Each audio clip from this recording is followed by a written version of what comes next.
আমি চলে এসেছি আমার রান্নাঘরে। হ্যাঁ, দেখো আজকে কি কি রান্না করব, আসো দেখে নাও। এই যে বাটা মাছ নিয়ে এসেছি, কেটে কুটে ধুয়ে নুন হলুদ মাখিয়ে রেখেছি। এর সঙ্গে দেব আলু, বেগুন, পেঁয়াজ, টমেটো, কাঁচা লঙ্কা আর বাড়ির সেই ডাটা, কচি কচি ডাটা দিয়ে পাতলা ঝোল হবে। এটা কি গরমের জন্য স্পেশাল আজকে? গরমের জন্য পাতলা ঝোল করবো একটু। আচ্ছা আচ্ছা আচ্ছা, ঠিক আছে, আমি চলো তাহলে করতে থাকি, তোমরা দেখতে থাকো। মাছগুলো আমি দিয়ে দেবো।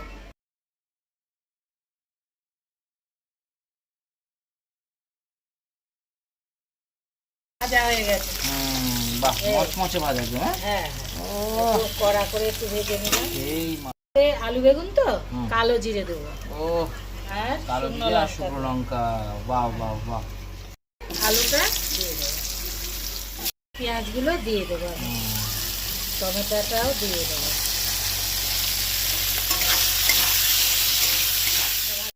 এইটা ভাজা হয়ে গেছে। এবার আমি এই ডাটা কটা দিয়ে দেবো।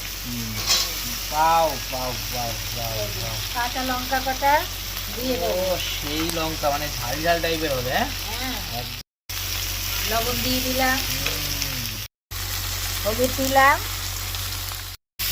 ভালোই কষা কষা হচ্ছে। হ্যাঁ, এবার আমি একটু ঢেকে দেবো। হ্যাঁ, একটু দিলাম লঙ্কার গুঁড়ো, তাহলে একটু স্বাদ হবে ভালো। তুলে দিই, হয়ে গেছে। এবার জল দিয়ে দেবো নেড়ে চেড়ে। হ্যাঁ তারপরে ঝোল ফুটলে আমি বেগুন, ঝোল ফুটলে যখন দিয়ে দেবো।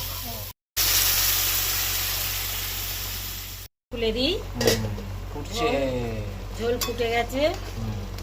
এবার আমি বেগুনগুলো দিয়ে দেবো। দারুণ দারুণ। বেগুনগুলো দিয়ে দেবো। আমি এই ঝোল ফোটে তখনই বেগুন দিই, আমি ভাজি না। না, এতে ভালো বেগুনের টেস্ট হয়। টেস্ট হয়, মিষ্টি লাগে। হ্যাঁ, ঢাকাটা ফুটে গেছে। ও ফুটে গেছে। খুব সুন্দর ফুটেছে। হ্যাঁ, ডাটা টাটা গলে গেছে। হ্যাঁ এই যে গলে গেছে। আমি মাছ কটা দিয়ে দিই। মাছগুলো দিয়ে অল্প একটু ফোটাবো। তরকারি হয়ে গেছে, ঝোলটা হয়ে গেছে, নামিয়ে দিই। হ্যাঁ নাও।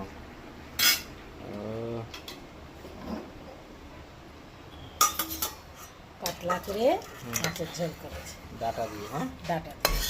ডাটা, আলু, বেগুন, এগুলো এরকম করে রান্না করলে খুব ভালো লাগে। পাতলা ঝোল। মাছটা এইরকম ঝোল সব মাছ দিয়ে হয়।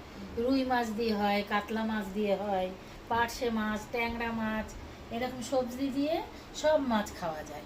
এরকম পাতলা মাছের ঝোল লেবু দিয়ে চটকিয়ে খেলে খুব ভালো এই গরমকালে। আর বন্ধুরা, তোমরা সবাই এরকমভাবে করে খেও। হ্যাঁ, কেমন হলো সবাই কমেন্ট করো, পাশে থেকো, সবাই ভালো থেকো, টাটা।